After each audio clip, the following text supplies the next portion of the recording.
안녕하세요. 2020 서울국제작가축제에 오신 여러분을 진심으로 환영합니다. 저는 서예를 맡은 문화평론가 강유정입니다. 올해 9회째를 맞이하는 작가축제는 내일을 쓰다라는 주제로 전 세계 12개 나라 작가들이 모였습니다. 매 작가들이 이곳 서울에 모여서 직접 독자들과 만나서 이야기 나누는 방식으로 진행이 되었었는데요. 안타깝게도 올해는 코로나19로 인해서 모든 행사가 지금처럼 이렇게 온라인으로 진행이 되게 됩니다.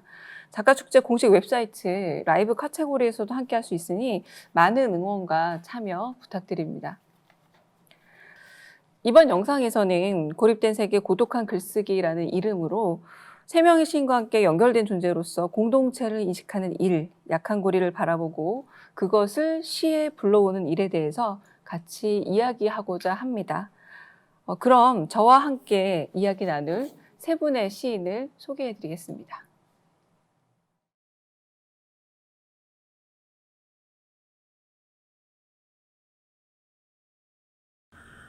슬픔이 나를 깨운다. 슬픔이 나를 깨운다. 벌써 매일 새벽 나를 깨우러 오는 슬픔은 그 시간이 점점 빨라진다. 슬픔은 분명 과로하고 있다. 소리 없이 나를 흔들고 깨어나는 나를 지켜보는 슬픔은 공손히 읍하고 온종일 나를 떠나지 않는다. 슬픔은 잠시 나를 그대로 누워있게 하고 어제와 그제, 그그제, 그 전날의 일들을 노래해 준다. 슬픔의 나직하고 쉰 목소리에 나는 울음을 터뜨린다. 슬픔은 가볍게 한숨 지며 노래를 그친다. 그리고 오늘은 무엇을 할 것인지 묻는다. 모르겠어. 나는 중얼거린다. 슬픔은 나를 일으키고 창문을 열고 담요를 정리한다. 슬픔은 책을 펼쳐주고 전화를 받아주고 새순물을 데워준다. 그리고 조심스레 식사를 하시지 않겠냐고 권한다. 나는 슬픔이 해주는 밥을 먹고 싶지 않다. 내가 외출을 할 때도 따라 나서는 슬픔이 어느 결엔가 눈에 띄지 않기도 하지만 내 방을 향하여 한 발 한 발 돌아갈 때 나는 그곳에서 슬픔이 방 안 가득히 웅크리고 곱다랗게 기다리고 있음을 안다.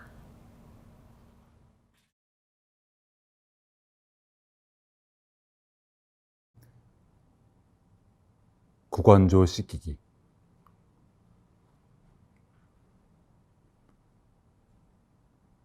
이 책은 새를 사랑하는 사람이 어떻게 새를 다뤄야 하는가에 대해 다루고 있다. 비현실적으로 쾌청한 창밖의 풍경에서 뻗어나온 빛이 사파로 들어간 문조 한 쌍을 비춘다. 도서관은 너무 조용해서 책장을 넘기는 것마저 실례가 되는 것 같다. 나는 어린 새처럼 책을 다룬다. 새는 냄새가 거의 나지 않습니다. 새는 스스로 목욕함으로 일부러 씻길 필요가 없습니다. 나도 모르게 소리내어 읽었다. 새를 키우지도 않는 내가 이 책을 집어든 것은 어째서였을까? 그러나 물이 사방으로 튄다면 랩이나 비닐 같은 것으로 새 장을 감싸주는 것이 좋습니다.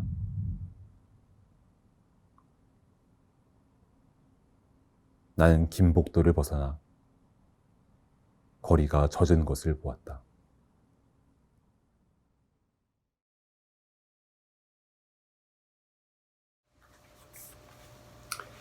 The grass.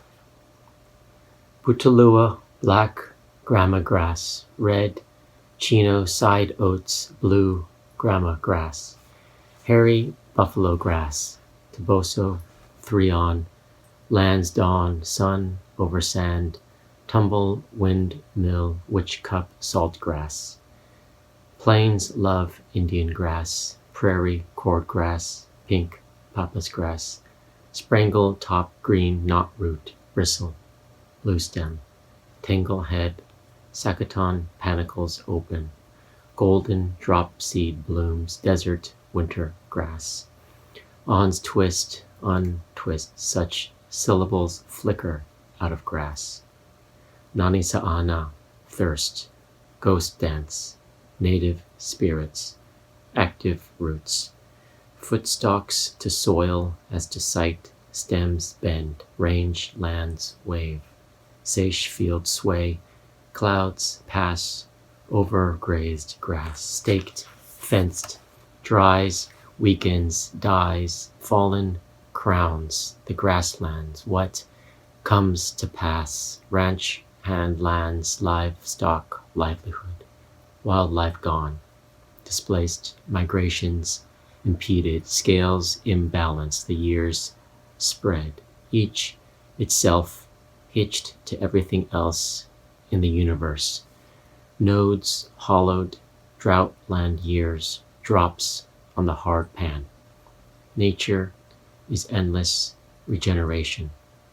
Trichloris, mully, switchgrass, wind misses, sha through the passes, whispering seeds, will pass, will pass. Within leaves, listening grasses, not only the revelation, but the nature behind it to sustain it. Over land grasses, seeds spread and grow, rhizome stolon to sod, curly mesquite, cotton top, draft to draft. 10,000 grasses, dancing combs of grass fluorescence, sheaths and blades whirl flower to flower, wild grass. Knowing wind strips, slips of time, the leaves words weave, unweave the grass. 네, 안녕하세요. 반갑습니다. 세 분의 시인을 모시게 되었는데요. 근황을 여쭤볼 수밖에 없습니다. 이렇게 낯선 한 해가 되고 있는데 세계인 모두가 다들 남다르게 한 해를 보내고 있지 않나 싶습니다. 이런 온라인 경험도 이젠 약간 익숙해질 정도인 듯해요. 뭐 선생님들도 뭐 여러 아마 강연들 온라인으로 하셨을 텐데 어떻게 지내시는지 좀 이 다름 혹은 낯설을 어떻게 받아들이고 계시는지 좀 여쭤볼게요. 황희찬 시인 먼저 한번 대답해 주세요. 근데 저 같은 경우에도 마찬가지로 완전히 삶이 뒤바뀌어 버리는 이제 나날을 보내고 있거든요. 그래서 지금까지 해왔던 것을 그때 다시는 이제 할 수 없게 되었다는 이런 당혹스러움 속에서 그러면 이제 새로운 삶은 어떻게 가능해질까라는 걸 고민을 하고 있는데요. 일단은 작게 뭐 제 개인적인 생활부터 이야기를 하자면 일단 글 쓰는 것부터가 이제 굉장히 좀 어려워졌어요. 저 같은 경우에는 카페에서 주로 글을 쓰곤 했었는데 이제는 카페에서 글을 오래 앉아서 쓰고 있는 일은 어려워진 거예요. 그러니까 이제는 그 글을 대체 내가 이제 쓸 수 있는 환경을 어떻게 만들어야 되지, 글을 쓰는 몸을 어떻게 만들어야 되지라는 그 지점부터 다시 올 한 해 동안 내내 고민을 하고 있는 것 같아요. 맞아요. 그 말씀 많이 하시더라고요. 글 쓰는 공간에 대한 네. 이야기. 올해는 게다가 한국에선 어떤 일이 있었냐면 장마가 50일이 넘었습니다. 그래서 여름이 좀 추운 날이 많았다는 생각도 들기도 하는데 한국에서는 많은 분들이 알고 계세요. 황희숙 시인은 해방촌에서 많은 길고양이들도 돌보고 계신다고 알려져 있는데 비 때문에 마음고생을 좀 더 하지 않았을까 싶기도 해요. 황희숙 시인의 2020년은 어떤지 좀 궁금합니다. 저 개인적으로는 별로 변화 없는 삶이었는데요. 제가 영어에 서툴러서 그런지 어떤 이들은 팬데믹이라는 단어 자체를 쓰기도 보기도 듣기도 싫어하는데 저는 그 감이 안 와서 팬데믹이라고 하는데 아무래도 먹구름같이 실감은 되죠. 그리고 그 긴 장마 습도 같이 근데 저 개인적으로는 별 변화가 없어요. 어차피 아까 무슨 부제로 말씀하셨나? 주제는가 고독한 글쓰기, 고립된 세계. 뭐 어차피 작가들 삶이라는 게 기본적으로는 그런 게 아니었나 싶기도 하네요. 네. 이렇게 뭐 코로나니 장마니 한국의 뭐 미세먼지 문제, 올해는 또 미세먼지는 이 와중에 좀 없었습니다. 네. 네, 세계적으로 기후 위기가 다급하다 이런 목소리가 많이 나오고 있는데 황희숙 시인 말씀을 들으니 또 그것도 맞아요. 어차피 작가는 좀 고립된 세계를 좀 어떨 땐 유지하기 위해서 애를 쓰기도 하니까요. 미국에 계십니다. 제프리 시인은 2020년 어떠신가요? 네. Yeah, it's been a lot of changes here. I mean, March was very hard for New York, as you probably heard. Um, the city was very bad with the pandemic, and fortunately, I live about an hour north of the city in a town on the river, Hudson River, called Beacon, and so we were a bit better up here rather than the city. Since March, the area where I live, it's become quite stable in a ways. There's always a few cases that come up, but as you know, the difference between the U.S. and South Korea is so different with how the government has approached the virus, and so there's nothing very consistent about how everyone is trying to deal with it. So in the state that I live in New York, it's much more stable, and there's a little bit more regulation, and so it's okay. It's better, but everything. My work, I work as in a publishing house, and I edit books. Everything is online. There's a lot of meetings online, so it's and so I think like everywhere, everyday life has changed a lot. Yeah. 맞습니다. 어느 때보다 일상이라는 게 좀 그래도 아마 좀 제프리 양 미국에 계시지만 한국은 그래도 일상이 많이 유지되고 있습니다만 그래도 이게 좀 오래 지속이 되다 보니 답답함이 늘어나고 있거든요. 부디 좀 세계가 무사히 이 코로나 위기를 극복하고 정말 직접 만나서 예전처럼 다정한 안부를 묻는 그런 말 그대로 일상으로 돌아가기를 바라는데요. 어쩔 수 없습니다. 다소 무겁게 인사를 나누기 시작했습니다. 시작부터 좀 무거웠는데 오늘 나누는 이야기와 또 긴밀히 다 있기도 합니다.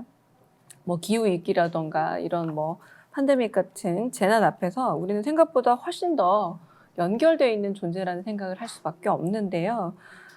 그러다 보니까 역설적이게도 연결되어 있다 보니까 약한 고리가 더 눈에 띄기도 합니다. 제프리 양 시인의 시 풀에는 이런 구절이 있더라고요. 세월은 고르게 퍼지고 저마다 그 자체로 우주의 모든 것에 연결돼 있다.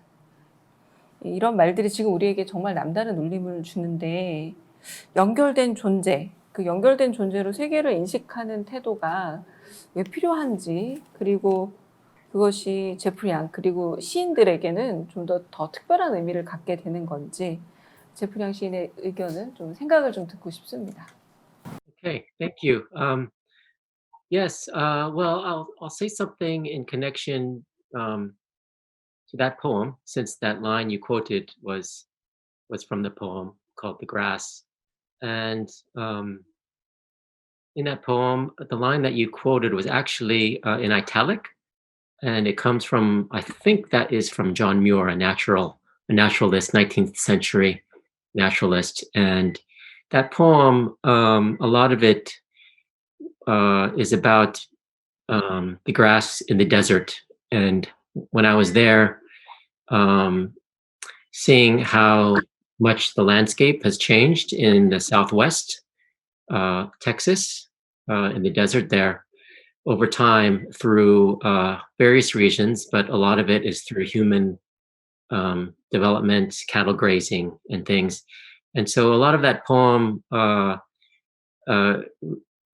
it talks about the names of all the grasses and the diversity of grasses that was once there, all of the grasses that were growing, but now over time it has become much more homogeneous, much bare a landscape. Only in certain small parts of the desert can you see a lot of this diversity of the grasses, and so just being aware and seeing that human interaction between where we live and how we change it has, as we can see more and more now, how much it impacts our environment and where we live. I think everybody, even if you live in a city, it's all kind of connected in a way. And so that poem is trying to just uncover some of those connections through a certain kind of music in the language, is what I was trying to do there. But 네, 황희숙 시인께서는 계속 고양이 얘기가 나올 수밖에 없는 게 이 다음에 나는 고양이로 태어나리라. 윤기 잘잘 흐르는 까망 얼룩 고양이로 태어나리라로 시작하는 시 나는 고양이로 태어나리라로 1984년에 등단을 하셨습니다. 그래서 자꾸 많은 분들이 질문하셨던 듯한데요.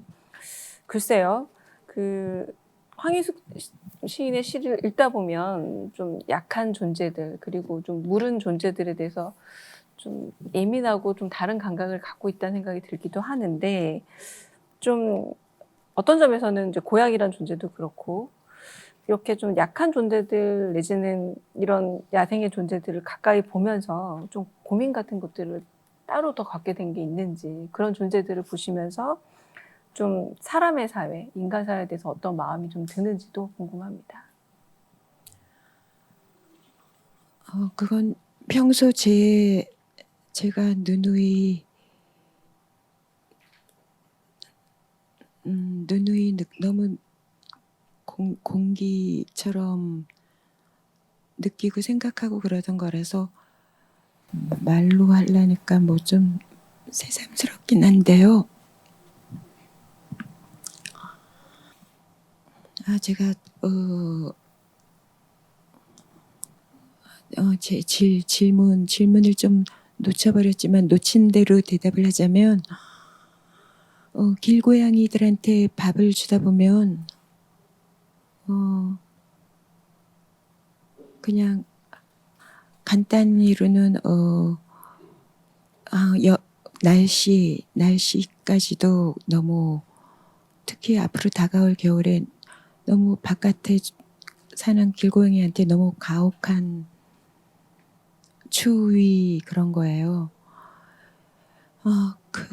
근데 길고양이 밥 줄 때 태클 거는 사람들의 공통 좀 자주 반복되는 여러 사람 입에서 나오는 말 중에 하나가, 불쌍한 사람도 많은데 그 사람들이나 돕지 왜 고양이 밥을 주고 있냐, 그건데 저도 가끔 그 생각은 하죠.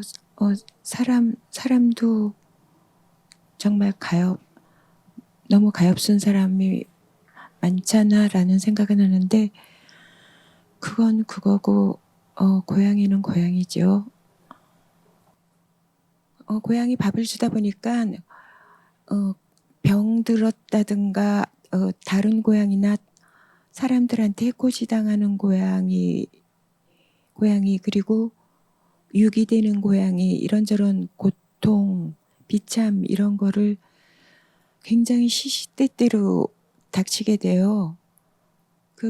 그게 저한테 힘들고 그게 힘들다 보니까 그 자기 저를 좀 보호하려고 고통으로부터 제가 좀 둔감해지고 무뎌질까 봐 그렇게 되는 것도 있고 또 그렇게 될까 봐도 걱정되고 근데 사랑과 관계에 대해서 고양이 밥 주기 긍정적인 부분이 있다면 고양이 밥 주지 않았으면 제가 존재하는지도 몰랐고 말도 섞지 않았을 사람들이랑 많이 알게 되고 그 세계를 아는 거죠. 그 세계라 그러니까 뭐 저랑 별 세계 같이 말하는데 제 세계에 있는 그 삶도 알게 된 거예요. 네. 사실 답을 듣다 보면 더 질문하고 싶지만 조금 이따가 한 번 더 여쭤보고요. 황인찬 시인님은 뭐 원고에 써 있으니까요. 여기서 가장 어리십니다. 네. 네, 가장 어리시고 그리고 환경 문제가 아니더라도 이 시대라는 문제, 이 환경이 꼭 자연만 얘기하는 건 아니다 보니까 그런 시대에 대한 또 시를 쓰시기도 하셨고 여러 번 언급도 하셨기 때문에 이런 문제 의식도 있다고 여겨집니다. 가령 우리의 시대는 다르다라는 시를 썼을 때 뭐 이 시대가 뭐 환경하고도 비슷할 텐데요. 아직 이야기되지 못한 것들 그리고 이야기를 하고 있지만 안 하는 것들이 참 많은 듯해요. 한번 인터뷰에서 퀴어 독자에게는 자신을 위한 글이 별로 없다. 언제나 자신의 것이 아닌 이야기에 몸과 마음을 맞춰야 한다라고 말씀하시기도 했습니다. 문학 안에서 이렇게 목소리, 퀴어라던가 자기 목소리를 주체적으로 드러나는 일이 생각보다 많지가 않아요. 근데 이 필요에 대해서 어떻게 생각하시는지 듣고 싶습니다. 네. 뭐 제가 생각할 때 문학이라고 하는 거는 결국에는 바깥의 목소리를 혹은 바깥에서 일어나는 일들을 더욱더 이제 세심하게 관찰하고 그곳으로 다가가는 일이라고 생각을 하거든요. 또한 동시에 그렇기 때문에 바깥에 있는 사람들, 그러니까 말할 수 없는 사람들, 혹은 말해지지 않는 사람들에 대해서 말해야 되는 것이라고 생각을 하기도 하고요. 그런데 이제 제가 10대 때 이제 막 문학을 열심히 읽고 재밌다고 좋아하면서 읽었을 때 그때는 모든 글들이 저를 위한 글이라는 생각이 사실은 들진 않았어요. 뭐 아마 제가 그때는 더욱더 좀 이렇게 고민이 많고 생각이 많은 퀴어 청소년이었기 때문에 더 그럴 수도 있는데요. 그래서 글을 읽을 때 어떻게 읽어야 되냐면 언제나 다른 사람들의 이야기를 혹은 어떤 이성애적인 사랑의 형태를 보면서 나의 것으로 다시 한번 상상을 하고 변환을 하는 과정들이 필수적일 수밖에 없었거든요. 물론 그렇기 때문에 이제 텍스트를 읽어내는 능력이나 힘이 나름의 힘을 더 갖춰가는 그런 기회가 됐다고 생각할 수 있겠지만 동시에 그것은 나를 위한 것, 나를 위한 문학이라고 하는 것이 지금까지 없었구나라고 하는 걸 새삼 느끼게 된 일이기도 했었어요. 그리고 이것들 같은 경우에는 다른 퀴어 독자들을 만나도 모두가 다 공감하는 일이기도 하더라고요.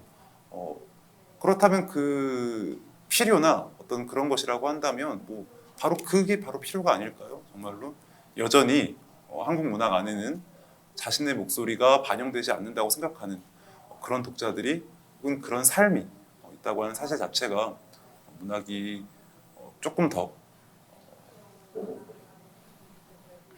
좀 시선을 더 넓히고 또 여러 목소리를 좀 내려고 노력을 해야 되는 까닭이 아닐까.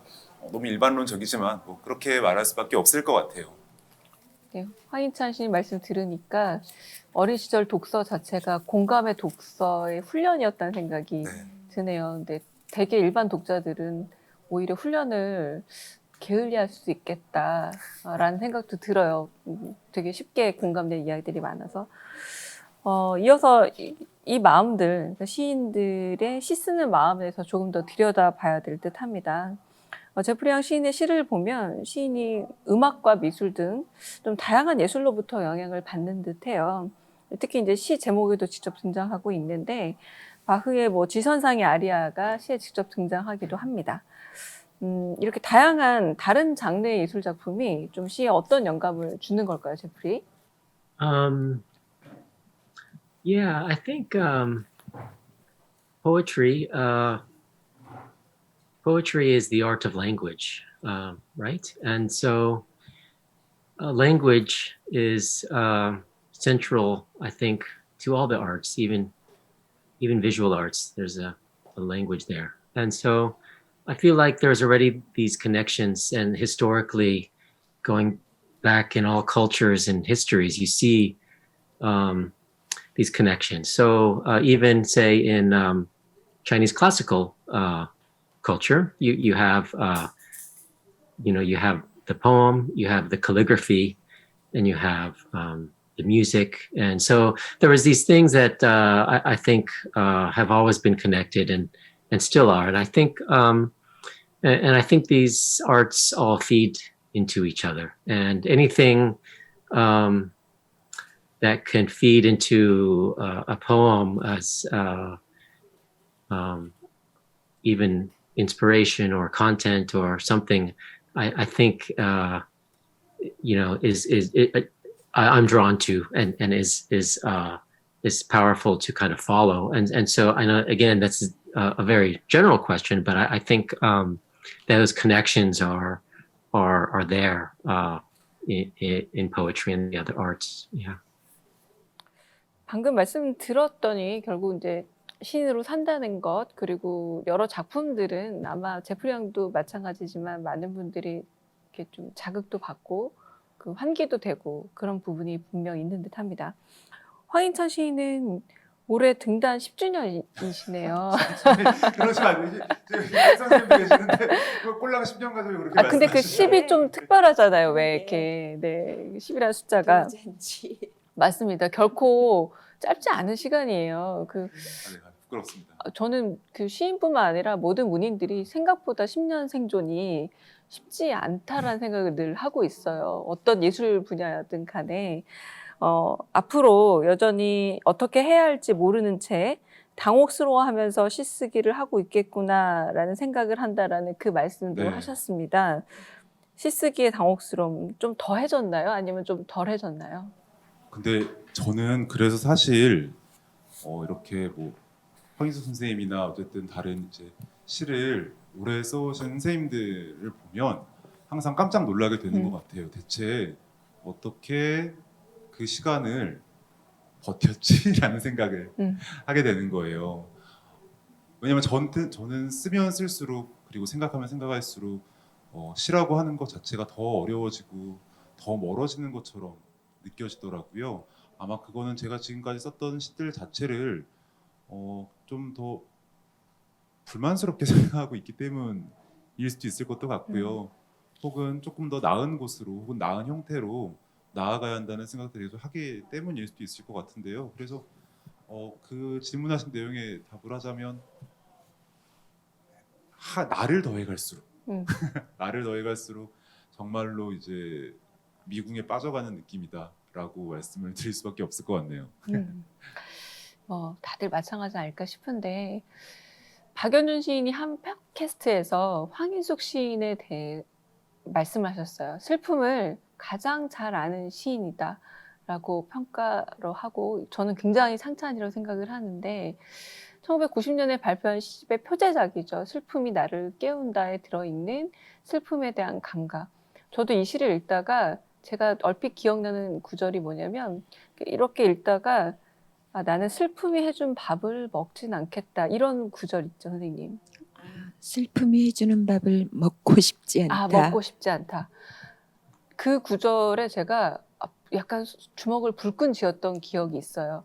와, 이거는 뭘까라는 정말 어떤 감동을 느꼈는데 그 슬픔에 대한 감각이 여전하신지 워낙에 초기작이기도 하고 그리고 요즘과 같은 시절에도 이런 슬픔이 여전히 뭐 다른 데서라도 좀 다른 모양으로라도 오는지 좀 그 슬픔에 관한 이야기 좀 듣고 싶습니다. 제 생각에는 시 쓰는 이들이 되게 비애, 슬픔, 고통 이런 데 대해서 좀 과할 정도로 우리가 농담으로 말하는 민간인들보다 과할 정도로 예민한 것 같아요. 저만 그런 게 아니라. 그리고 그래, 예, 세상이 점점 더 그렇게 되고 저 개인적으로 나이듦 그리고 제가 젊었을 때는 나이가 들면 나이 든 사람들은 현실적 경제적으로 안정이 됐거든요. 근데 요새는 나이는 나이대로 들고 경제적으로나 현실적으로는 점점 더 열악해지고 그런 대세인 것 같아요. 그런저런 걸 저 자신이 그런 데 처해 있고 주위도 전부 그렇고 그런 걸 비롯해서 여전한 정도가 아니라 어떤 때는 압도당하는 느낌이에요. 그래서 이렇게 눌리면 아무튼 눌리면 안 된다 하고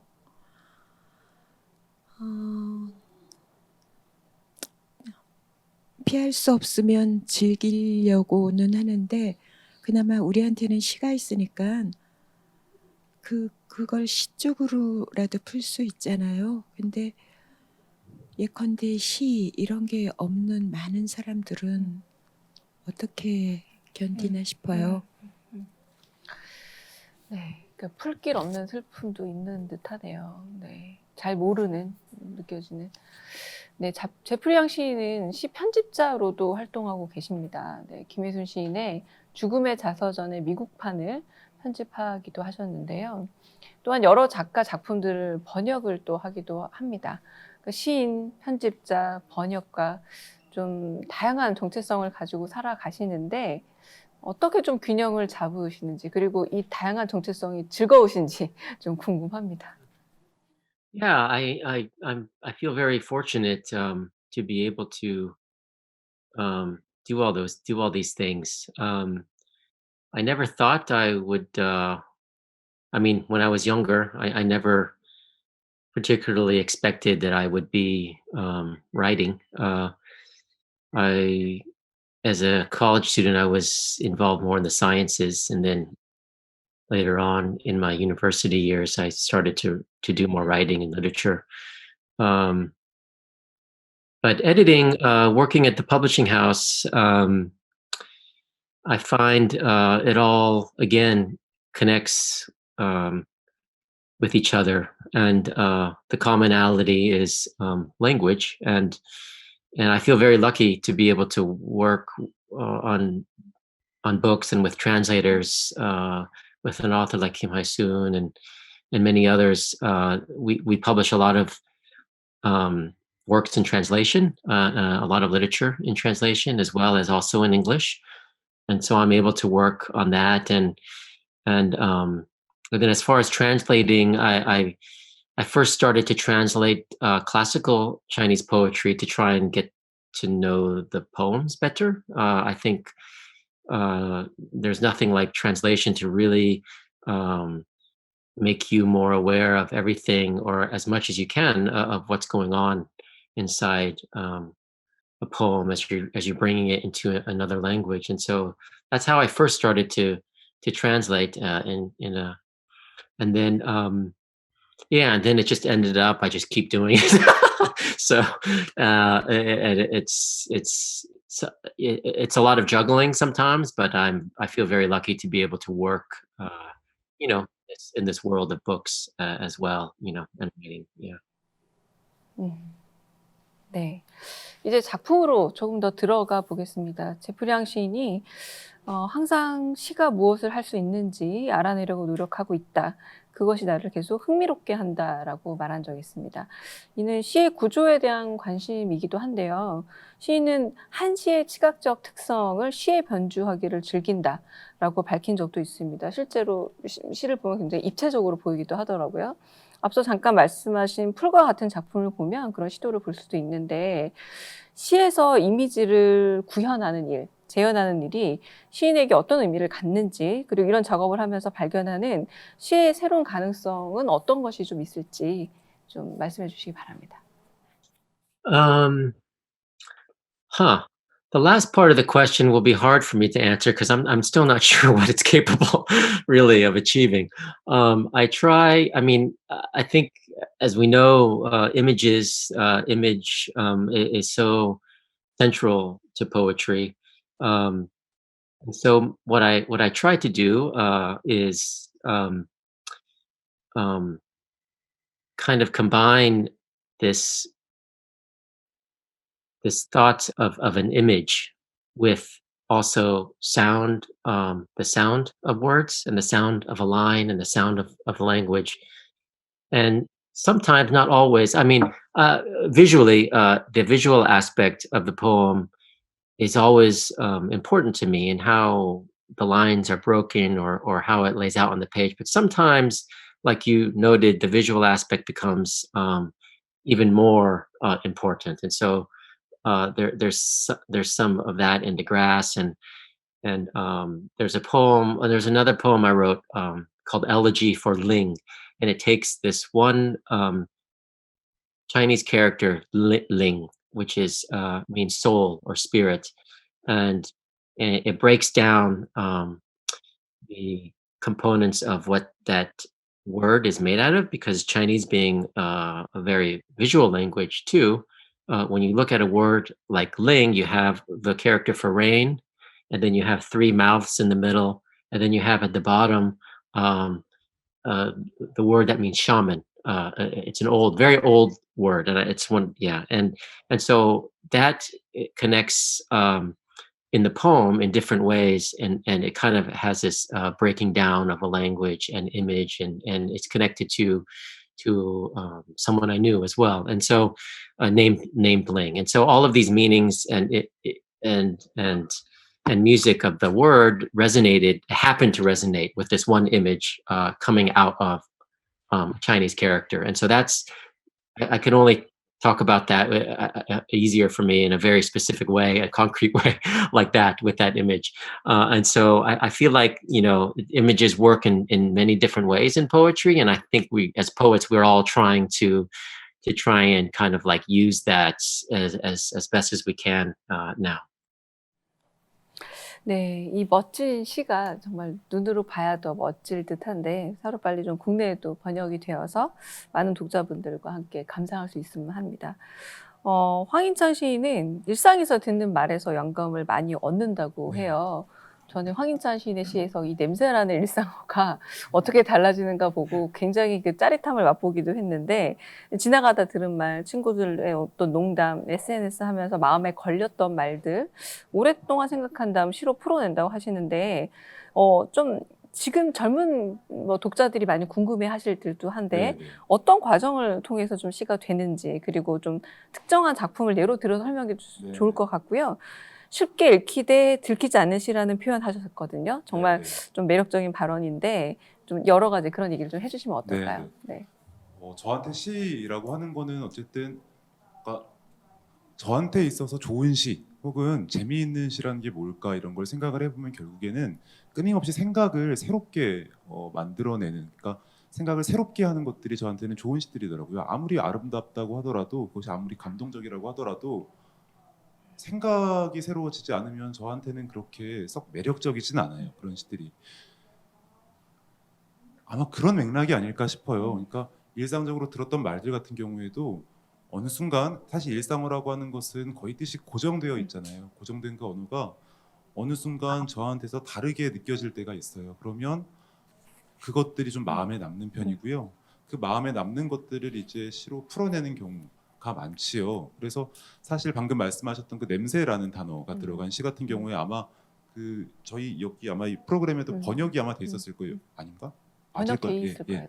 유독이라고 하는 시가 그렇게 되어 있는데, 그거는 사실 제가 옛날에 만났던 이제 교제를 했던 친구가 그냥 친구들끼리 했던 농담을 듣고 그게 웃겨서 해준 얘기였거든요. 야, 어디서 무슨 냄새 안 나? 이렇게 물어볼 수 있고, 그랬더니 그냥 그 친구가 야, 그냥 야, 그거 네 무덤 냄새야라고 그냥 대답을 해준 거예요. 그냥 되게 짓궂은 장난을 했던 거죠. 근데 저한테는 그 말이, 그 친구는 그냥 웃기는 얘기라고 해줬던 그 얘기인데, 저한테는 누군가가 어떤 냄새를 맡고 그리고 그것이 어떤 무덤 냄새라고 생각하게 되는 그 과정들 자체가 저한테는 좀 되게 인상이 깊었었나 봐요. 그래서 그런 것들 같은 경우에도 이제 저한테는 좀 시로 다시 바꿔서 가져오는 맥락으로 이제 새로운 맥락으로 다시 가져와 봤던 거기도 하고요. 그게 뭐 엄청 새로운 생각이라고 말하기는 어려운데요. 사실 시가 하는 일이 아주 새로운 생각을 만들어내는 것이라기보다는 그저 고정되어 있던 어떤 생각이 아주 조금 움직이거나 아주 살짝 흔들리는 것. 사실 그게 저는 시가 좋은 지점이라고 생각을 하거든요. 저의 시가 그런 지점에 닿기를 원하기도 하고요. 좀 그런 맥락에서 쉽게 읽히지만 쉽게 들키지 않는 시라고 하는 말도 생각할 수 있을 것 같아요. 저한테 시는 한편으로는 풀기 어려운 수수께끼 같은 것인 것도 그렇게 매력적이진 않거든요. 왜냐하면 수수께끼는 풀면 더 이상 궁금해지지 않아요. 그래서 불어 더 어렵게 쓴다거나 더 복잡한 상징이나 은유를 사용하는 시대 같은 경우에는 처음에 읽었을 때는 낯설게 느껴지지만 결국 다 읽고 나서는 이해를 하게 되거든요. 인간은 이해를 하고 싶어하는 생물이니까. 근데 이해를 했다는 그 생각이야말로 시가 멀리해야 되고 피해야 하는 일이라고 사실 생각을 해요. 어떤 이해로부터 벗어나는 것이고 일시적으로 잠깐 잘못 이해하는 일이 저는 시라고 생각을 하거든요. 그렇기 때문에 쉽게 읽히는 것은 쉽게 읽힌다면 오히려 그 감각이 없어지는 거예요. 그 수수께끼를 풀어낸다는 감각이. 그냥 일반적으로 일상적인 말들이 그냥 가볍게 흘려 읽게 되는 거죠. 하지만 그것을 약간의 그 맥락들을 조금 바꿔주는 것만으로, 약간의 맥락을 부여하는 것만으로 그것이 분명히 일상적인 말, 쉽게 읽히는 말이었는데 내가 알던 것이랑 다른데라는 생각을 하게 되는 거죠. 저한테는 그게 제가 평소에 시를 쓸 때 가장 좀 만들고 싶어하는 어떤 형태의 형상 중에 하나거든요. 꼭 그런 시만을 쓰려고 하는 것이라고 할 수 없지만 바로 그런 의미에서 좀 쉽게 읽히되 쉽게 들키지 않는 시라고 하는 것을 생각하게 했던 것 같아요. 맞아요. 듣다 보니까 잘못 이해한 게 그냥 오해로 가지 않고 네. 다시 이해로 가는 게 시를 읽는 길이라는 생각도 들긴 합니다. 황희조 시인께서는 나에게 시는 순수하게 기뻐할 수 있는 것이라고 말씀하셨어요. 부럽습니다. 와, 이 말 너무 멋있는 것 같아요. 데뷔 후 30년이 훌쩍 넘는 시간을 시인으로 지금 살아오셨는데 시의 의미가 아무래도 또 남다를 듯합니다. 시인이 처음 시를 만났을 때와 지금 어떻게 좀 달라졌다 생각하는지, 여전히 순수하게 기뻐할 수 있는 일이라고 말씀하실 수 있는지도 궁금합니다. 네. 데뷔 후 30년이 진짜 굉장히 장구한 세월인데요. 근데 10년이나 30년이나 그냥 그거를 30년 몫을 살아야지 하고 산 게 아니라 하루하루 살다 보니까 30년이 간 거고 여전히 남아있죠. 여전히 남아있는데 그냥 일상이랄지 이것저것 일상, 제 일상에 아까 한 단어를 또 쓰게 되는데 압도돼서 짓눌려서 그냥 그게 묻혀 있는 거죠. 묻혀 있지만 그러니까 어떤 씨앗이나 싹이 너무 무거운 돌이나 두터운 흙 아래 묻혀 있는 것처럼 그게 아주 드물게 터지기도 하니까 여전히 남아 있어요.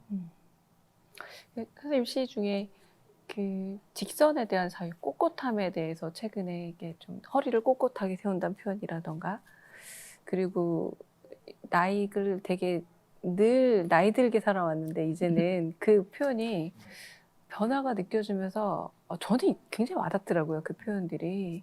그래서 조금씩 바뀌어가면서 아마 선생님이 말씀하신 지금 일상의 억압을 그래도 견뎌내는 유일한 언어가 아마 시라는 표현처럼 들리기도 해요. 그래서 시를 가지고 사는 삶이라는 게 순수하게 기쁜 일, 여전히 그럴 수 있겠구나라는 생각도 들기도 합니다. 네. 근데 이야기를 듣다 보니 이렇게 벌써 중반이 훌쩍 넘었습니다. 이제는 세 분께서 서로 좀 궁금했던 것들을 묻고 답하는 시간 갖도록 하겠습니다. 먼저 황인찬 시인께서 먼저 질문을 해주시면 어떨까요? 네, 저 제프리앙 시인께 여쭙고 싶은 게 있는데요. 이제 그 번역된 시를 읽었을 때도 그렇고 오늘 말씀하신 내용을 그 말씀하신 것들을 다 들으면서 계속 하게 된 생각인데 저한테는 그 말씀하신 내용들이 어떤 서로 다른 요소들 전혀 다른 것들이 결합되어 가는 방식 혹은 같이 하나로 이렇게 모여가는 방식들에 대해서 말씀하시는 것처럼 느꼈어요. 그리고 저한테는 그것이 굉장히 경이롭게 느껴지기도 했거든요. 특히 시를 읽을 때는 더욱더 그랬어요.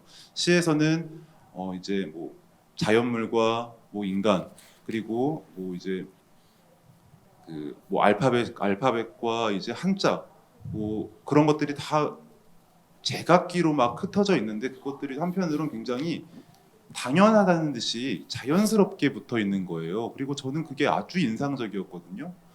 아마 근데 그건 어쩌면 제가 이제 살고 있는 이 한국이라고 하는 나라가 어떤 뭐라고 하면 될까요? 다양성에 대한 감각이 좀 부족하다고 해야 될까요? 그래서 모두가 좀 비슷하게 살고 있고 비슷한 문화를 같이 공유하고 있고 그리고 비슷한 삶과 문화를 공유할 것을 강요받고 있기 때문에 더 그럴 수도 있을 것 같아요. 근데 그래서 이제 정말 저한테는 묻고 싶은 거예요. 그 경이로운 지점에 대해서요. 그러니까 분명히 이 전혀 다른 요소들이 물론 말씀하신 것처럼 언어를 통해서 통합될 수 있겠지. 하지만 그것들은 사실은 전혀 다른 것들이잖아요. 그럼 그 다른 것들을 연결시키는 데에는 분명히 그 작가 나름의 개성으로서 연결시키는 방식들 혹은 특히 더 그 접점들을 뭐라고 하면 좋을까? 그 접점들 더 집중하는 접점들이 있을 것 같아요. 다른 것들을 붙이기 위해서 이제 내 안에 와닿는 부분들이 있어야만 하니까요. 그래서 혹시 그런 부분들 말하자면 전혀 다른 것들을 연결시키는 그 이제 제프리앙 시인님만의 고유한 방식이 어떤 것이 있을지를 좀 여쭙고 싶었어요. Oh, thank you for your question. And um, hmm, yeah, I'm interested in how a poem could contain so many different disciplines, um, and how there are so many different levels of um, in a poem that you could reach. And so I try to a lot of the times it depends on what I'm writing about, which presents what the poem is going to be and how it's going um, to be written. Because often I don't really know. I mean, I imagine you have a similar experience. I don't really know in the beginning. I have, or maybe I even have one thought of something that I want to do with a poem, but then it becomes completely different.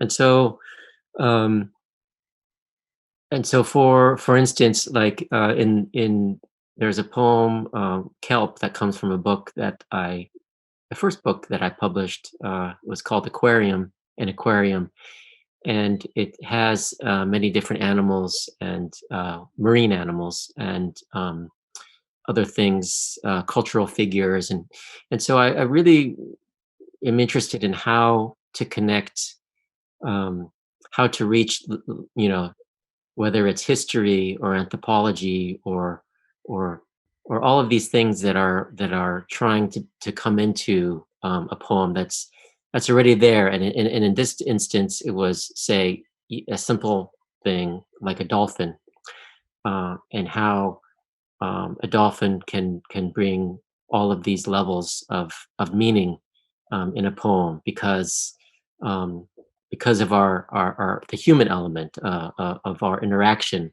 in history. And so there's so many ways of approaching it, and so I just try and to listen to how those things present themselves and try and reach that in a poem. I don't know if that makes sense or but trying to kind of uncover the connections in nature between us and nature and everything. They're already there, and so it's up to poetry to try and kind of just give a little bit of a a revelation or a window into how maybe these things have connected through in so many different ways. You know, we've been and that's what one of the pleasures for me of poetry is that it can do these things. It doesn't have to stick to, you know, just doing science or just doing you know history or something. It could try and bring out its own sort of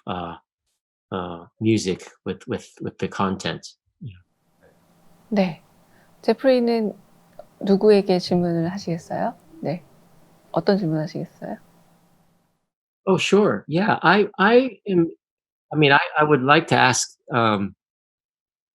both of you, or maybe I'll start with Hong Suk because she hasn't spoken yet in this session, or this part. But because I'm new to your work and as poets, and I'm very interested in how you first started to write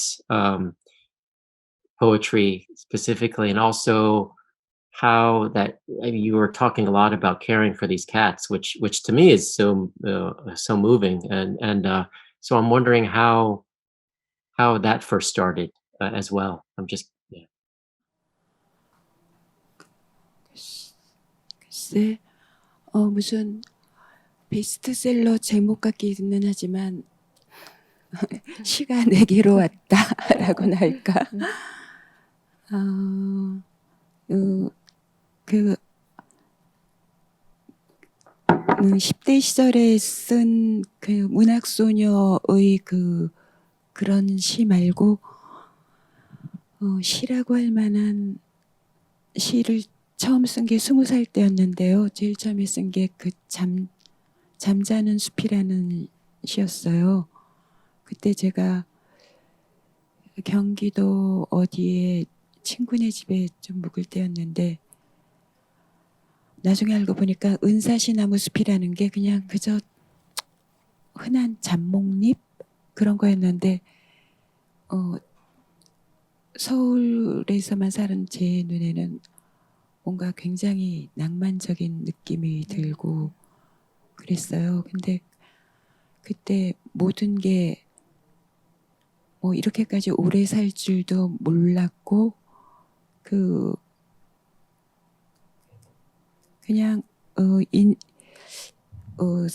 인간의 삶이 뭐 노년 이후까지 이어져 있다는 거를 전혀 느끼지 못하는 나이잖아요. 20살 때는 40살만 돼도 이제 인생의 끝인 느낌일 때라서 그때 그런 말하자면 세상이나 다른 사람의 삶에 대한 인식이 없는 한 젊은 여성의 인생에 대한 자기 인생에 대한 막막함, 불안 이런 거를 그런 걸 그냥 저절로 썼어요. 첫 번째 시는 그렇네요. 이거는 제가 몇 권의 에세이집으로 두내고 너무너무 긴 사연인데 길고양이 이렇게 말하자면 거의 삶에 많은 시간이랑 에너지를 쓰기 시작한 지는 한 10여 년밖에 안 됐지만 그 전에 제일 처음에 고양이랑 인연을 맺은 게 한 15, 16년 전에 새 들어 살던 집에 뜰에서 만난 고양이 가족 그 친구들한테 그때는 고양이 사료가 있는 줄도 모르고 그럴 때였는데 뭐 술자리에서 남은 닭튀김 같은 거를 꼭 챙겨와서 주고 이러던 애들이 그 집주인이 바뀌면서 그 집주인이 고양이 혐오자였는데 그 고양이 일가족들을 전부 아무튼 잡아서 없애고 걔네들을 찾아가는 찾으러 다니다가 그때 한 7개월 된 고양이가 제 첫 고양이 라나인데 그때부터 길고양이 밥 주는 거가 시작된 것 같아요. 됐어요. 네. 사뭇 충격적인 일과 결부가 돼 있네요. 네네네. 예. 네. 혹시 황희 선생님은 또 질문하시고 싶다면? 네. 제프리양 선생님, 일단 선생님이 편집자나 번역가로 일하시면서 시를 쓰시는 거에 대해서 굉장히 부럽게 생각하고요. 왜냐하면 어차피 부자의 가족이 아닌 다음에야 맞벌이로 일을 해야 되잖아요. 그렇다면 편집일이나 번역일은 시쓰기, 그러니까 글쓰기와 무관하지도 않은 작업이고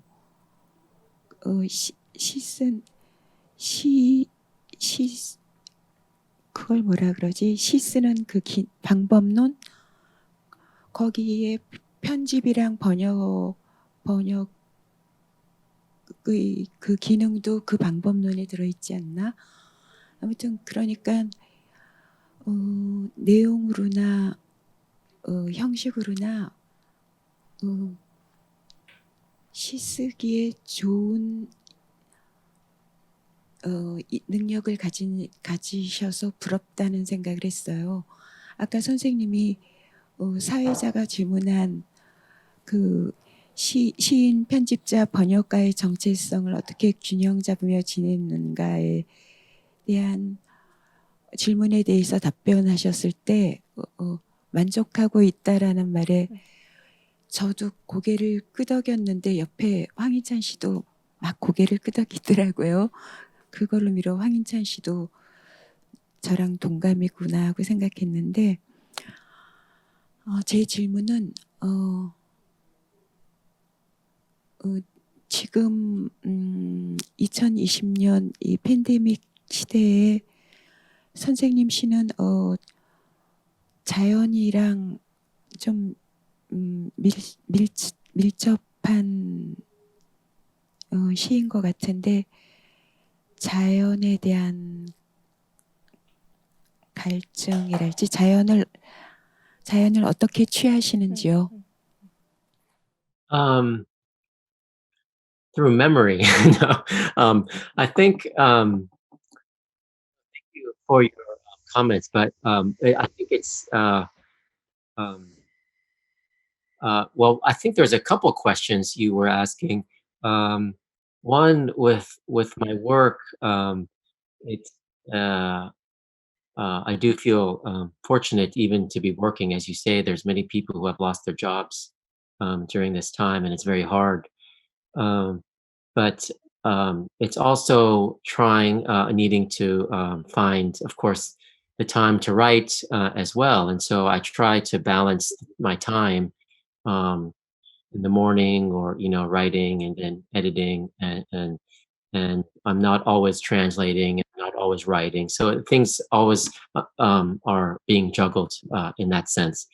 But as far as like with your question about nature, again, I'm very lucky because I live um, by the Hudson River, about an hour north. You take a train from the city, and part of there around there's many hills, and I've been able to go and hike and go for walks and things, and yeah, that's one of the lucky things of being here, and so that's something that has helped me a lot through this time, as well, and a lot of people from the city have come in different parts to the north part of New York, to the other states as well, feeling the same way, trying to, I think, really trying to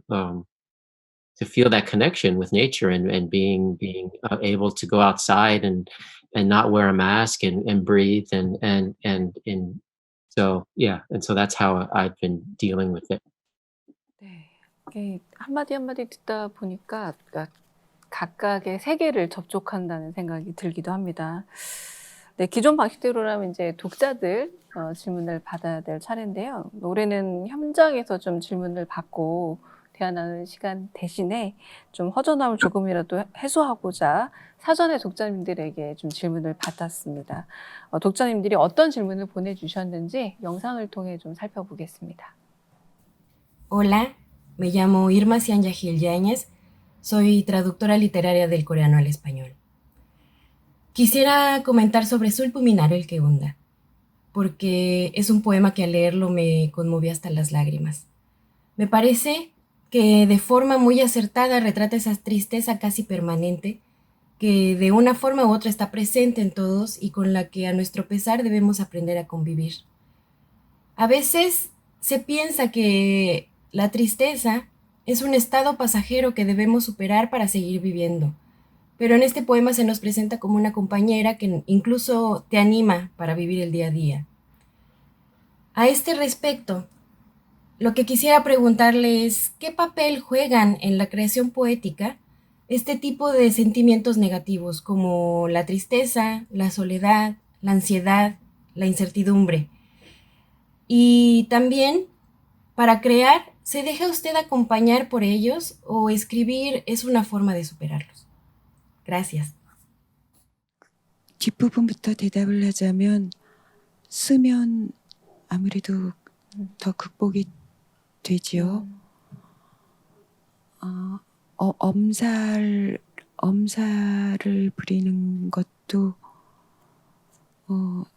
고통을 더는 굉장히 중요한 방법 중에 하나인데, 그러니까 참지 않는 것, 엄살을 부린다는 것보다 어떤 신체적으로 이렇게 정말 통증이 극심할 때 비명을 지르면 그 통증이 조금 참을만해지거든요. 그런 점에서 저희 경우는 시지만 아무튼 그림을 그린다든가 어떤 뭔가 예수, 제가 잘 모르고 하는 생각인지 몰라도 예술을 하지 않는 사람들은 예술을 하는 사람보다 이런저런 힘든 심리 상태, 고통, 비애 이런 거에 대해서 더 힘들겠다는 생각을 늘 해요. 늘이란 생각할 일이 있을 때마다. 안녕하세요. 저는 연세대학교 국제대 경제학과 임수연이라고 합니다. 이번에 작가님의 구관줄 씻기기를 정말 재미있게 읽었어요. 평소에 시를 잘 읽는 편은 아닌데 이번에 읽으면서 생각을 깊게 하게 된 것 같아서 너무 좋았습니다.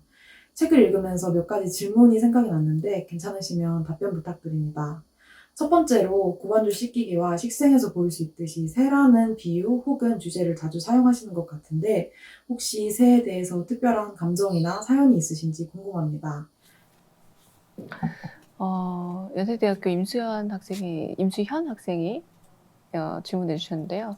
구관줄 씻기기, 식생에서 볼 수 있듯 새라는 주제, 대상 혹은 비유를 자주 사용하시는 듯합니다. 혹시 새에 대해서 특별한 감정 혹은 사연 있으신가요?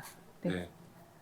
이게 참 이렇게 새라는 그게 참 이렇게 특이해요. 그러니까 어떤 면에서 특이하냐면 이를테면 포유류, 그러니까 뭐 소, 뭐 개나 고양이, 뭐 하다못해 작은 햄스터, 쥐 같은 경우에도 같은 포유류라서 얼굴을 보면 마음을 읽을 수 있거든요. 표정을. 서로 약간 마음이 통한다고 느끼는 게 있어요. 제 착각이라고 하더라고요. 닮은 부분이 그만큼 더 많은 거죠. 근데 새는 우리에게 엄청 익숙한 동물이잖아요. 문화적으로든 뭐 사회적으로든 굉장히 익숙한 생물인데 막상 그 새의 얼굴을 가만히 들여다보면요. 눈을 보면 이게 내가 느꼈던, 그러니까 다른 생물들, 그러니까 포유류에게 느꼈던 약간 그런 종류의 친밀감이나 이해할 수 있다는 그 감각이 완전히 깨져버려요. 진짜 그러네. 네. 특히 아까 저희가 무슨 파충류를 보면서 얘하고 내가 마음이 통하겠다는 생각을 하지는 않잖아요. 근데 새는 오히려 약간 더 그쪽에 더 가까운 거예요. 그래서 저는 그 새의 눈을 볼 때 되게 당혹스러움을 느낄 때가 있거든요. 그리고 아마 그 당혹스러움이 저한테 어떤 생각을 계속 만들어내게 하나 봐요. 저한테 시는 약간 이렇게 마음에 걸리거나 혹은 찜찜하거나 혹은 어떤 의미에서는 제가 싫어하거나 무서워하는 것들, 그런 것들이 저의 시어로 많이 소환이 되는 편이거든요. 그래서 제가 자주 생각하게 되는, 그러니까 자주 생각한다기보다 좀 마음에 항상 좀 어딘가 한 구석에 좀 남아있는 것으로서 새의 이미지가 좀 잡혀 있는 것 같더라고요. 그리고 한편으로는 또 새라고 하는 것 자체가 이제 말씀드렸지만 문화적으로 굉장히 쌓아 올려진 그 문화적인 상징과 유산이 많이 들어있는 시어잖아요.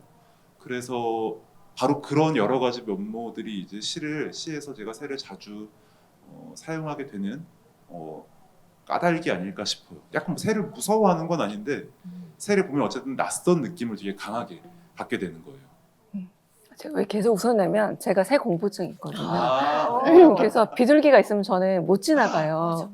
정말요? 그 눈동자가 스티커 붙여놓은 것처럼 이렇게 다 같은 말일 거예요. 눈이 아니라 스티커 붙여놓은 것처럼 언제 한번 그 눈을 들여다보고 너무 섬뜩한 느낌을 받고 난 이후에 잘 못 지나가는데 계속 말씀하셔서 지금 계속 웃었습니다. 그래서 네.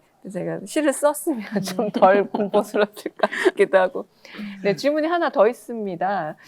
두 번째로 작가님의 작품에서 전반적으로 세상과 타인에 대한 약간의 거리감이 느껴졌는데 작가님의 세상 혹은 타인에 대한 생각이 어떤지 궁금합니다. 너무 어려운 질문이어가지고 저는 네. 사실 이거 질문 미리 받아보고 나서 네. 많이 당황을 했거든요. 네. 세상에 대해 어떻게 생각하느냐라고 하면 참 너무 많은 범주에 대답을 할 수 있을 것 같은데 그래도 이제 시인으로서 받은 질문이니까 시와 세계의 관계에 대해서 생각을 하는 편이 더 좋지 않을까 싶어요.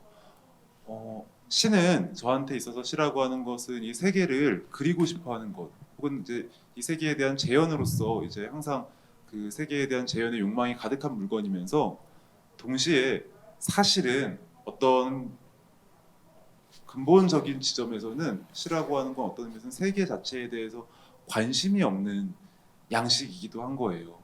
시는 끊임없이 세계를 호명하고 그 세계를 불러다 놓고 혹은 세계와 함께 나란히 있기도 하지만 결국 그 시라고 하는 것은 세계를 결국 버리고 떠나가서 자기만의 곳으로, 자기만의 자리로 그냥 돌아가 버린다고는 정확한 말이 아닐 수도 있겠네요.